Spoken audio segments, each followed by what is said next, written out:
Three times World Footballer of the Year and World Cup hero, Zinedine Zidane wowed fans and terrified opponents with his divine skills during a career that has spanned more than 2 decades. Arguably the best player ever to come out of France, Zidane, or Zizou, as he is affectionately known to fans around the world, enjoyed an epic career that few could match. His brilliant ball control, incredible vision, precise passing and ability to read the game took football to another level. On the field, he was a general, leading his side by example through a perfect cross or a sizzling strike. He was never far away from the action. Off the pitch, he has been just as impressive. Tireless in his charity work for those less fortunate than himself, he is also a devoted family man. Zinedine's incredible journey began in La Castellane, one of the poorest immigrant quarters of the French city Marseille. Marseille is home to over 1.6 million residents, making it the second most populous French city. Born to Algerian parents, Zinedine took to football immediately. He was often seen honing his ball skills in dimly lit alleyways for hours each day, and it soon became clear that he was destined for something special. Many football aficionados believe that it was Zinedine's tough start in a rough neighbourhood that furnished him with the mental toughness to handle the pressures of first-class football. At an early age, he joined US St Henri, a local club in his hometown of La Castellane. Then, at the age of 14, he displayed his sublime talent at the first-year junior selection for the League Championship, where he caught the eye of many League One clubs, in particular AS Cannes. Originally intending to spend 6 weeks with Les Dragons Rouges, young Zizou ended up staying 4 years. During his time, he made his League One debut as a 17-year-old. However, it wasn't until he was transferred to Bordeaux that he really began to shine. During his 4-year stint at Bordeaux, Zinedine played 139 games and scored 28 goals. His brilliant performances earned him selection for Le Bleu, the French national team.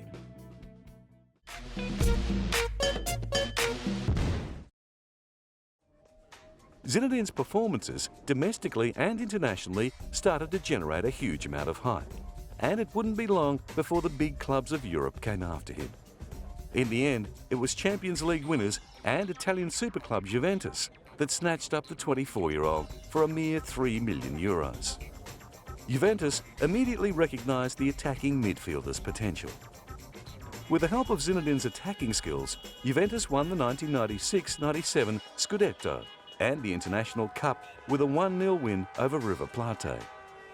In the following seasons, he led the Italian club to the 1997 and 1998 UEFA Champions League finals. Unfortunately, however, they ended up losing both, going down to Borussia Dortmund 3-1 in 1997 and then Real Madrid 1-0 in 1998. Despite these disappointing results, Juventus and their #1 recruit were still able to claim their second consecutive league championship, winning the Scudetto in 1997-1998. In 3 short years, Zizou went from being a good player with potential to becoming one of the best players in the world. While at Juventus, he made 151 appearances, scoring 24 times. He also helped them to a tally of 6 titles. Playing the best football of his career, it was only a matter of time before he got the call from Spanish giant Real Madrid. With Juventus keen to hold on to the emerging superstar, Real were forced to dig deep to get their man. Luckily, the Spanish super club had money to burn, and in 2001, they sealed the deal with a world record transfer fee of approximately €78 million. During the first quarter of his handsome 4-year contract with Real, Zinedine did not disappoint his new club. He played a major role in winning the Whites an impressive 2 titles for the season, including Real's successful UEFA Champions League campaign. Zizou was more than happy with the victory. Oui, c'est vrai que pour moi c'était ma 3e finale, c'est vrai que j'en ai perdu 2, donc It's true that for me, it was the third final, and I'd already lost two, so it was mandatory that I should win this one. I believe it is a great satisfaction for the team to have this great and difficult victory.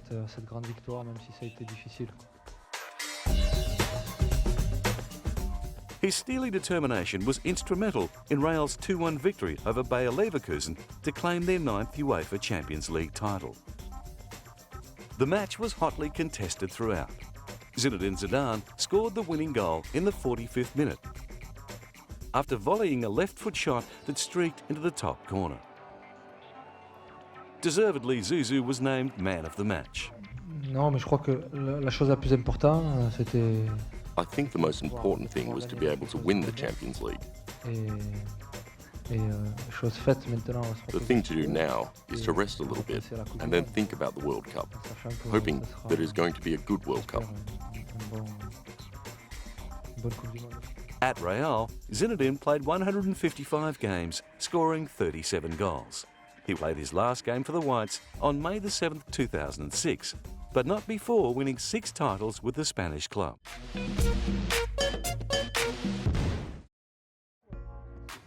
Holding a dual citizenship, Zinedine Zidane could choose whether to play for Algeria or France. However, on August 17, 1994, at the age of 22, the decision was made for him when he was handed his first international cap for France in a friendly against the Czech Republic. Zizou made an immediate impact, scoring twice to salvage a 2-2 draw. Only a few months later, his international career was given a big leg up after French playmaker Eric Cantona received a 12-month suspension in January 1995 for assaulting a fan. Cantona's misfortune catapulted Zinedine into the limelight, and from there he never looked back. In Euro 1996, France's new playmaker led them all the way to the semi-finals, where they were eliminated by the Czech Republic in a penalty shootout. Although he hadn't scored in the tournament, Euro 96 gave him a taste of life at the top end and an understanding of what was expected at international level. 2 years later, he was given the opportunity to show the world his skills in another international tournament, the 1998 FIFA World Cup. Needing little encouragement to flaunt his prodigious talent, he hogged the spotlight, creating spontaneous and exciting plays, and leading Les Bleus all the way to the World Cup final. With the scene set for a tense, colossal final between the reigning champions Brazil and hometown favourites France, the whole world tuned in, expecting the Brazilians to emerge as victors. Zinedine Zidane had other ideas, scoring 2 remarkable goals in the first half to set up a 3-0 whitewash over the much-fancied Brazilians. He single-handedly won his country its first ever World Cup. Not surprisingly, he was the toast of France. Non, je voudrais tout simplement dire que vous remercier de votre soutien qui fait tout le soutien que vous avez porté pour toute cette Coupe du Monde. Et maintenant, elle est là au moins pour 4 ans, donc on va la garder et on va faire encore la fête très longtemps. Mais merci à tout le monde. After the hype of their 1998 World Cup victory, France struggled to repeat the performance in the tournaments that followed. And after a disappointing 2002 FIFA World Cup, France set their sights on Euro 2004. Finishing at the top of their group, it seemed that the World Cup hangover was finally starting to lift. However, their quest for the European Cup ended in the quarter-finals upon losing 1-0 to eventual winners Greece.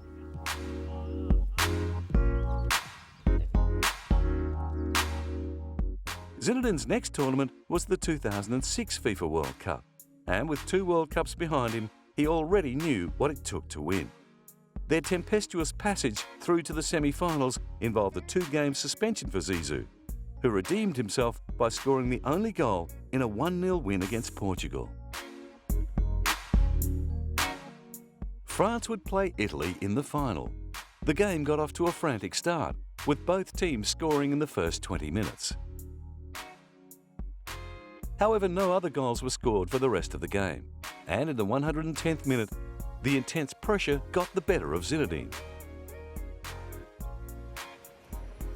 In what can only be described as a mental meltdown, he suddenly stopped, turned and rammed his head into Materazzi's chest, knocking the Italian to the ground.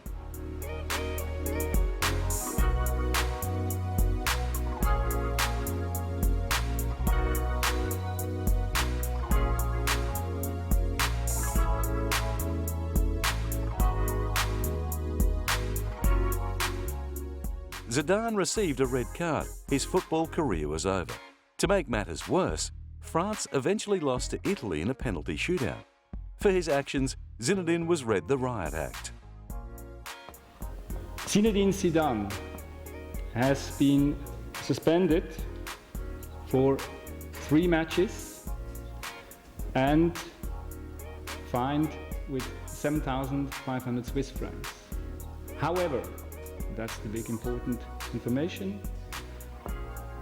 The committee has taken note that Zinedine Zidane has ended his international career and has taken note of Zinedine Zidane's gesture to do 3 days of community service within the FIFA humanitarian activities. However, after the evidence surfaced that Zinedine had been unfairly provoked by Materazzi, pressure was put on FIFA to consider punishing the Italian. Much to the delight of the French fans, Materazzi was also handed down a suspension. Due to the repeated provocations, Italy's Marco Materazzi will be suspended for 2 matches with his national team, and he has been fined with 5,000 Swiss francs. Although it ended on a sour note, Zinedine's international career had been nothing short of extraordinary. While his name may always be tarnished by the incident that ended his dreams of a second World Cup, his ability to lead his team to victory in major tournaments by setting up and scoring crucial goals was second to none.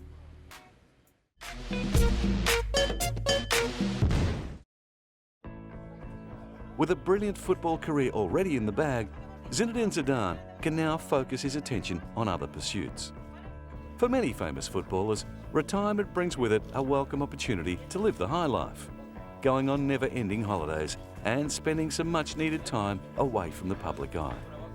Zinedine likes to do things a little differently. His tough start in life has made him determined to give back to the community that has given him so much throughout his football career.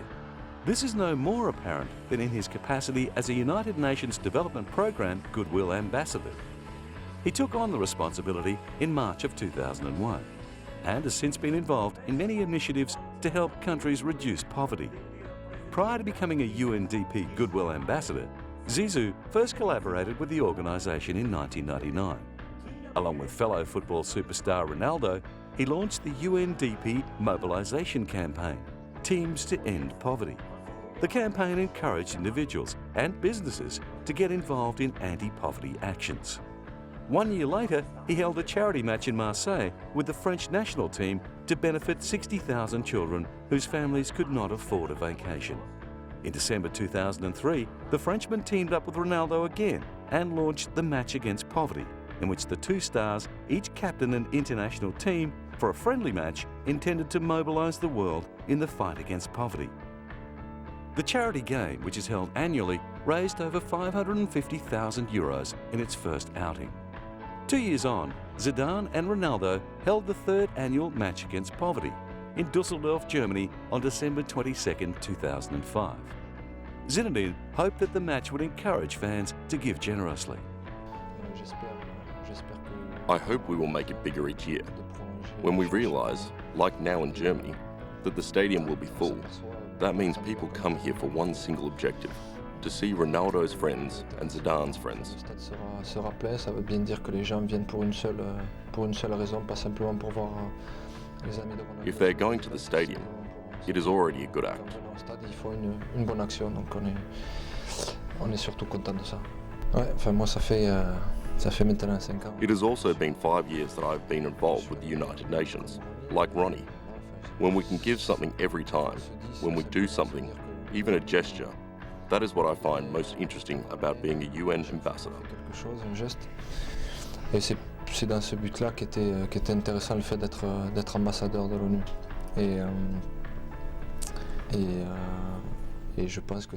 I think that ultimately, the most intriguing thing is when we realize that there are children in the world who still have nothing to eat. When we look at that, it is something we cannot let continue. Everyone at some level can do something about it. Donc chacun à son niveau, s'il peut faire quelque chose, c'est bien. Held only a few days before Christmas, the Real Madrid superstars were determined to bring some Christmas cheer to children who desperately deserved it. The proceeds from the first two matches have benefited anti-poverty projects in Brazil, Comoros, Guinea-Bissau, Haiti, Morocco, Namibia, Sri Lanka and Vietnam. Ronaldo and Zidane have invited their friends. They play a match and they send a message to the world that they want to fight against poverty and that we can win the battle against poverty. They fight for achieving the Millennium Development Goals, which mean by 2015 we need to have the hunger and poverty in the world, and we can do it. And that's the message that they sent, and we're very grateful to them that they want to do that in their free time. Also taking part in the match were Bulgarian striker Dimitar Berbatov, Egyptian striker Abu Tarika, German comedian Oliver Posher, Brazilian Rivaldo and teenager Freddie Adu.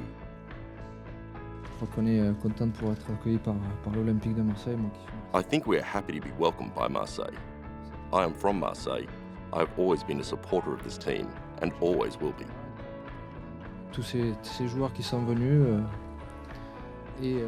I'm happy to be here to share this moment with all these players who bring something to this project. As we said today with Ronaldo, it's true that everybody can bring something, even if it's not much.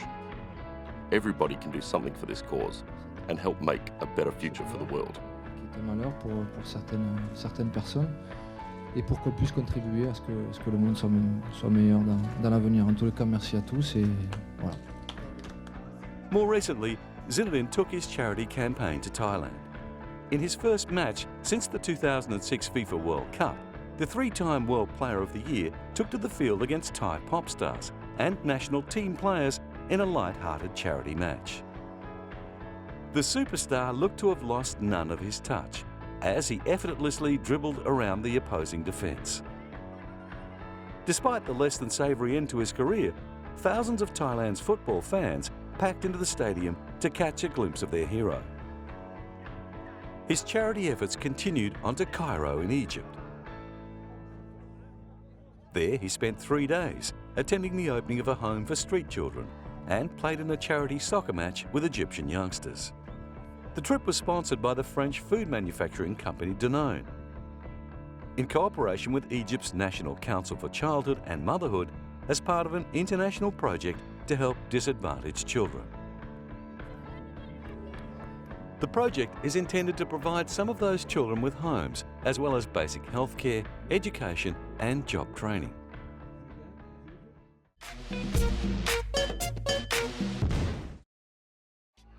Zinedine Zidane has flown all around the world, spreading the football gospel wherever he goes. He has also travelled extensively in his capacity as an ambassador for good causes. He contributes to many charities, including those set up to help rebuild and renovate hospitals in Algeria that were devastated by a 2003 earthquake.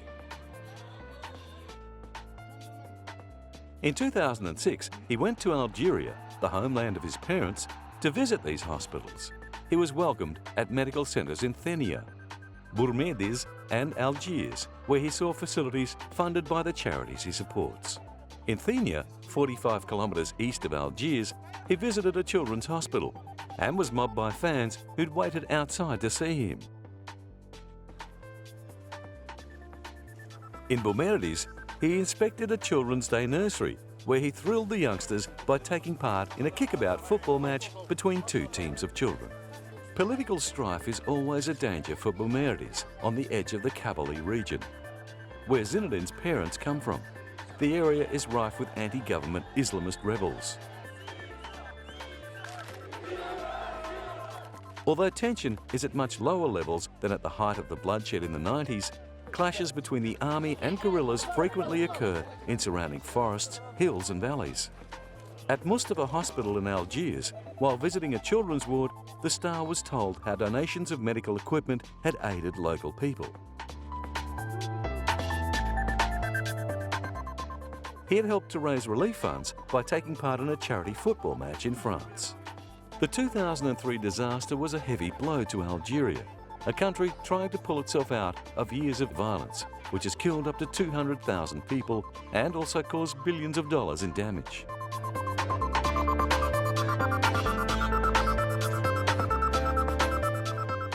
It was back in the 60s that Zinedine's parents moved from Womaniya to Marseille in France, where he grew up.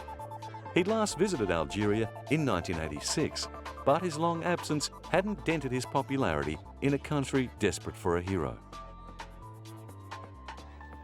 Although he wasn't actually born in Algeria, he's revered as an icon of success by the struggling nation, and his visit boosted morale in all of the towns he visited. Continuing his work with children, he has also travelled to Sukabumi in Indonesia to meet the Danone Nations Cup Indonesian team. An initiative of Group Danone, the Danone Nations Cup is a world football tournament for 10 to 12-year-old children from 40 different countries across the globe. It comprises 40 national tournaments and a world final overseen by FIFA. Each year, 40 teams qualify to represent their country at the world final. Zinedine Zidane is the event's highest profile supporter. His visit was also aimed at promoting the game to children. Although badminton is still the nation's most popular sport, the popularity of football is growing in Indonesia. The trip also coincided with Indonesia's hosting of the Asian Cup. During his visit, the French star took time out to play with the kids in a 3-minute match of futsal, or miniature soccer, on a stretch of street in the Indonesian capital. Hundreds of people crowded around the venue, cheering on their hero by his nickname Zizou. He also met Jakarta Governor Sutioso, who predicted that Zinedine's visit would increase the confidence that Indonesia is safe to visit. On the last day of his visit to Algeria, he was awarded the Medal of National Merit, the highest distinction of the state, by Algerian President Abdelaziz Bouteflika during an official ceremony at Palais de Pupil. President Abdelaziz presented him with the award in recognition of the example he sets for the country's youth. The medal was also proof of the high regard in which he is held by the Algerian people. For them, the medal was an opportunity to simply say thank you. And it's not just the Algerian people who would like to thank Zinedine Zidane. Fans all over the world are in debt to the Frenchman for a career that entertained football enthusiasts for more than 2 decades. The 1998 World Cup hero continues to lead by example, proving that fame and fortune bring with them the responsibility of becoming a positive role model.